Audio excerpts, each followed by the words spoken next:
Hello and welcome all. तो बच्चों, बहुत अच्छा कर रहे होगे तुम लोग और एमसीक्यू में तुम लोग के रिस्पांस बहुत अच्छे हैं। टेलीग्राम पे अब तक जितने भी इकोनॉमिक्स और बिजनेस स्टडीज में सिलेबस पूरा हो चुका है, टेलीग्राम के चैनल पे अवेलेबल है। ठीक है, तो now let's start about the planning. देखो क्या है कि जब कभी भी कोई काम करना है अगर हमें कोई काम कल करना है या 2 घंटे बाद करना है, उसको हम अभी सोच लें कि हमें वो काम करना कैसे है। वो काम करने के लिए हमें क्या क्या ऑप्शन अल्टरनेटिव्स हो सकते हैं, उसमें से बेस्ट अल्टरनेटिव क्या हो सकता है और वो हमें करना कहाँ है और हम क्यों करेंगे, वो कौन करेगा, है ना। ये सारी जो बातें हैं, ये सब चीजें ही कंसीडर होती हैं हमारे प्लानिंग फंक्शन में। ठीक, अब जैसे कि भाई हम जब पढ़ते थे 12th क्लास में, तो उस वक्त 90 मार्क्स आना अपने आप में एक बहुत बड़ी बात होती थी। तो ऐसे ही क्लास में हंसी मजाक में ये बात सेट हो गई कि भाई कौन 90 मार्क्स लाएगा बिजनेस स्टडीज में।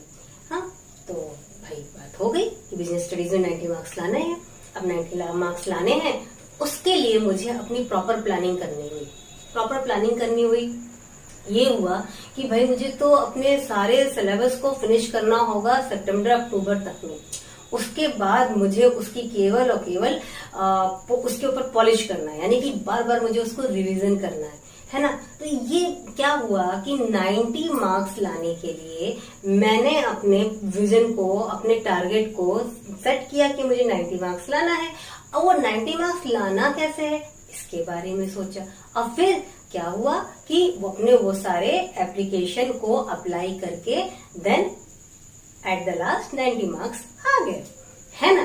तो उसी तरीके से अगर आज की डेट में मैं देखूं कि मुझे तुम लोगों को प्लानिंग पढ़ाना है, अब मुझे प्लानिंग पढ़ाना है, तो पहले मैंने उसका प्लान किया कि भाई प्लानिंग में तो अच्छा बहुत ही, अगर देखें भाई प्लानिंग में तो 4 टॉपिक कवर होते हैं। हाँ, तो वो लेंदी ना हो, इस वजह से मैंने कहा वो तो 2 टॉपिक में होना चाहिए आपका। वो लेंदी ना हो, उसके लिए मुझे क्लास को 2 पार्ट में डिवाइड होना चाहिए उसका। तो क्या हुआ कि भाई ये मैं तुम लोगों को कल पढ़ाऊंगी, उसके लिए मैंने आज डिसाइड कर लिया वीडियो कैसे आना है, उसका वीडियो कैसे एडिट होना है, उसको कौन से लेंथ में रखना है कि बच्चों को बोर्डम ना लगे। ये क्या है, ये प्लान है ना। तो प्लान क्या है कि मुझे जो काम कल करना है, जो काम 1 घंटे बाद करना है, उसका डिसीजन मैं अभी ले रही हूँ, उसके बारे में मैं अभी सोच रही हूँ, है ना। तो क्या है, सबसे पहली बात तो क्या है, प्लानिंग इज फ्यूचरिस्टिक प्रोसेस। ये एक फ्यूचर में होने वाली एक्टिविटी को पहले ही हम एज्यूम करके उसके ऊपर कुछ अजम्पशंस करके अपना काम करते हैं। देन क्या इसमें इन्वॉल्व होता है, what is to be done, who is to do it and by whom is to be done, when is to do it। ये सारे जो क्वेश्चन हैं, ये कवर कहाँ होते हैं, हमारे प्लानिंग एक्टिविटी में कवर होते हैं। ठीक है, तो अगर हम इसको डेफिनेशन के पॉइंट ऑफ व्यू में देखें तो planning can be defined as a thinking in advance, है ना। ये थिंकिंग इन एडवांस जो हो रहा है, यहीं पे हमारा फॉरवर्ड लुकिंग एक्शन हो रहा है। देन क्यों एडवांस में थिंक कर रहे हैं, what is to be done, when is to be done, how is to be done and whom it should be done, कौन करेगा। इन सब चीज की अगर हम प्लानिंग एडवांस में कर लेते हैं, के बारे में डिसीजन हम एडवांस में ले लेते हैं, तो वो प्रोसेस हमारा प्लानिंग होता है।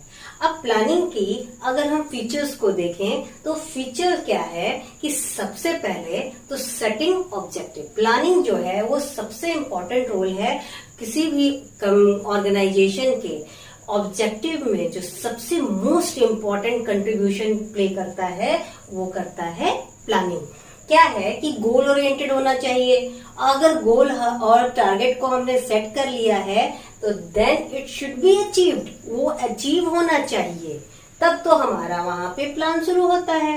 ठीक, then the planning is pervasive. Yes, planning is universal. Planning की नीड हर जगह है। तुम स्कूल में आ जाओ अपने, देखो प्रॉपर टाइम टेबल बना होता है, हर सिलेबस के साथ कुछ न कुछ क्लासेस को दिया जाता है कि इतने क्लासेस में इतने टॉपिक्स को कवर कर लेना है।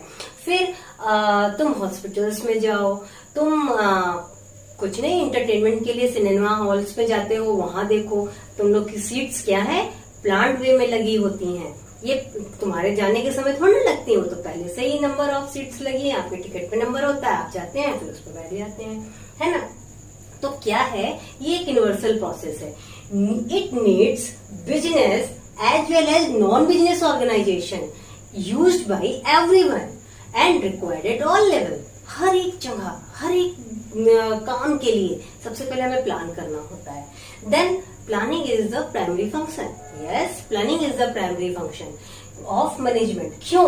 क्योंकि अगर हमें कोई भी फंक्शन को कैरी करना है तो before carrying any other function, firstly you should plan in is done, है ना। कोई भी फंक्शन को अगर हमको करना है तो उसके पहले प्लानिंग पहले हो जानी चाहिए, तब तो हम कोई काम कर सकते हैं, अदरवाइज वो काम नहीं होगा सही तरीके से। Then forward looking action. Yes, planning is futuristic action. हम लोगों ने सबसे पहला स्टेप पढ़ा थिंकिंग इन एडवांस। तो क्या है, deciding in advance that is made for future. जो प्लानिंग होता है वो अभी तुरंत के लिए नहीं होता, प्लान तो आगे के लिए होता है, गोल को अचीव करने के लिए होता है, फ्यूचर के लिए होता है। तो इसीलिए कहते हैं कि planning is forward looking action. Then the continuous, yes, planning is continuous process. जिस दिन से वो ऑर्गेनाइजेशन का एग्जिस्टेंस हो जाता है और till the end of the organization, तब तक वहां पे प्लानिंग की एक्टिविटी होती रहती है। Then it's the mental exercise. Yes, it is a mental exercise, it's a very intellectual task. और इसी वजह से ये काम करने के लिए एक बहुत ही हाई क्वालिफाइड पर्सन को एज अ प्लानर हायर किया जाता है। Then the decision making. क्या होता है कि किसी भी ऑर्गेनाइजेशन में वहां का गोल अचीव करने के लिए हमें 1 2 3 4 5 6 कुछ ऐसे प्लान्स को बनाने होते हैं, और फिर लेकिन फाइनली हमें कोई एक प्लान को चूज करना होता है। किस लिए? कि जो कि सबसे ज्यादा पॉजिटिविटी के साथ हो, जिसमें ऑर्गेनाइजेशन का ग्रोथ सबसे ज्यादा निकल के आ रहा है। तो ये क्या होता है कि एक बहुत बड़ा अपने आप में डिसीजन मेकिंग होता है। क्या? इट इंक्लूड बेस्ट चॉइस या choose between various option. Clear? तो बच्चों, अगर साथ साथ नहीं लिख रहे थे तो इसका स्क्रीनशॉट ले लो। इंपॉर्टेंस और सिग्निफिकेंस ऑफ प्लानिंग। देखो, आपके एमसीक्यू में चाहे इंपॉर्टेंस पूछ के ऑप्शंस दिए हों, चाहे सिग्निफिकेंस पूछ के ऑप्शंस दिए हों, आपको करना यही सारे पॉइंट में से है। तो इसलिए इंपॉर्टेंस और सिग्निफिकेंस को एक ही चीज समझना। ठीक है बच्चों? देन द फर्स्ट इंपॉर्टेंस या सिग्निफिकेंस क्या होता है प्लान का, कि प्लानिंग प्रोवाइड द डायरेक्शन।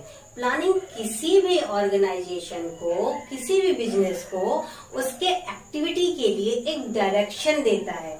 क्यों? क्योंकि वो ये डिसाइड करता है कि भाई हमारा टारगेट क्या है, हमको कौन से टारगेट को पाना है, उसी टारगेट को पाने के लिए अपने सारे एफर्ट देने हैं। ठीक है? देन प्लानिंग रिड्यूस ओवरलैपिंग और वेस्टफुल एक्टिविटीज। अब क्या है भाई, हम लोग ने अभी देखा प्लानिंग में जो कुछ चीजें हैं वो क्या डिसाइड होती हैं, what is to be done, when is to be done, how is to be done and by whom it should be done. Understand? तो जब by whom it should be done, तो ये तो पहले से ही डिसाइड हो गया कि भाई मिस्टर ए एक काम करेंगे, मिस्टर बी सेकंड काम करेंगे। तो अब जब ये पहले से डिसाइड हो गया है तो हमारे पास क्या चांस है कि ए और बी सेम एक्टिविटी में इन्वॉल्व नहीं हो सकते। अगर सेम एक्टिविटी में इन्वॉल्व नहीं है, अपने अपने एक्टिविटी में इन्वॉल्व है, वहां पे क्या होगा, प्रोडक्टिव एक्टिविटी होगी और ऑर्गेनाइजेशन अपने टारगेट को अचीव करने में एक सेट टाइम में अचीव कर सकता है। Is it clear? Then planning reduce the risk of uncertainty. देखो भाई, प्लानिंग क्या है कि थिंकिंग इन एडवांस। अब जब वो थिंकिंग इन एडवांस कर रहा है तो that's means it's a future process. जब वो फ्यूचर प्रोसेस है तो फ्यूचर हमेशा अनसर्टेनिटी के साथ इन्वॉल्व होता है। अगर उसने फ्यूचर के प्रोसेस में इन्वॉल्व होकर अपनी चीजों को किया, कुछ मैनेजर्स ने एजम्पशंस बनाए, कुछ प्रिडिक्शंस किए, तो उसके बेसिस पे अगर ऑर्गेनाइजेशन के सामने कुछ ऐसी एक्टिविटी सामने आती है जिसके लिए वो प्रिपेयर नहीं है, तो वो उसके लिए एक शॉक की तरह नहीं होता है। क्योंकि वहां पे कुछ एजम्पशंस और प्रिडिक्शंस ऑलरेडी किए जा चुके हैं कि ऐसा हो सकता है। तो उस केस में हमें क्या करना चाहिए? तो क्या होता है? Planning reduces the risk of uncertainty. Planning facilitate decision making. अभी हम लोगों ने ये डिस्कस किया कि कोई भी ऑर्गेनाइजेशन क्या है कि वहां पे उसकी 1, 2, 3, 4 प्लान को लेके हम चलते हैं। अब उनमें से जो बेस्ट अल्टरनेटिव है ऑर्गेनाइजेशन के लिए, वर्क करना है ऑर्गेनाइजेशन को, उससे अपना टारगेट अचीव करना है, तो उसको डिसीजन जो लेना है वो जो है फैसिलिटेट किससे होता है? प्लानिंग से होता है। Planning promote innovative ideas. अब भाई प्लानिंग इनोवेटिव आइडियाज को प्रमोट तो करता ही है। क्यों करता है? जो टॉप लेवल ऑफ मैनेजमेंट है वो वेरी इंटेलेक्चुअल पर्सन है ना, और हाईली क्वालिफाइड है, तो उनको नॉलेज है कि हमको अपने एक फ्यूचर में किस तरीके से क्या क्या हमारे सामने कंडीशंस आ सकते हैं। उन कंडीशंस को करने के लिए हमें आज के प्रेजेंट डेट में क्या क्या एक्शन लेना चाहिए। तो ये क्या है? एक इनोवेटिव आइडियाज को जनरेट करने का बहुत अच्छा प्लेटफॉर्म है। Then the planning establishes standard for controlling. देखो भाई क्या होता है कंट्रोलिंग में कि जो ऑर्गेनाइजेशन की एक्चुअल परफॉर्मेंस है, ओके, एंड जो एक गोल को सेट किया गया कि ऑर्गेनाइजेशन को ये परफॉर्मेंस करना है, उन दोनों के डिफरेंस को क्या करता है? मतलब देखता है ऑर्गेनाइजेशन में कंट्रोलिंग के स्टेप पे देखा जाता है। क्या देखा जाता है? देखो planning establishes standard for controlling. Planning जो है कंट्रोलिंग के लिए एक स्टैंडर्ड को स्टेब्लिश करता है। कैसे? कोई भी ऑर्गेनाइजेशन में एक्चुअल परफॉर्मेंस क्या हुई, कोई भी ऑर्गेनाइजेशन में एक सेट परफॉर्मेंस क्या किया गया, इन दोनों का जो डिफरेंस होता है कंट्रोलिंग के फंक्शन में देखा जाता है। तो ये कंट्रोलिंग कैसे देखेगा? केवल एक्चुअल परफॉर्मेंस से तो कंट्रोलिंग हो नहीं सकती भाई। जो सेट किया गया परफॉर्मेंस, गोल, टारगेट, वो अचीव हुआ कि नहीं हुआ, यही तो देगा कंट्रोल। और ये कौन देगा? प्लानिंग देगा। तो स्टूडेंट्स आज तुम लोग का मीनिंग, फीचर यानी कि कॉन्सेप्ट, फीचर और इम्पोर्टेंस कवर हो गया है। नेक्स्ट क्लास में हम लोग कवर करेंगे लिमिटेशन और process of planning. Okay, take care and good bye. Like share subscribe करना नहीं भूलना।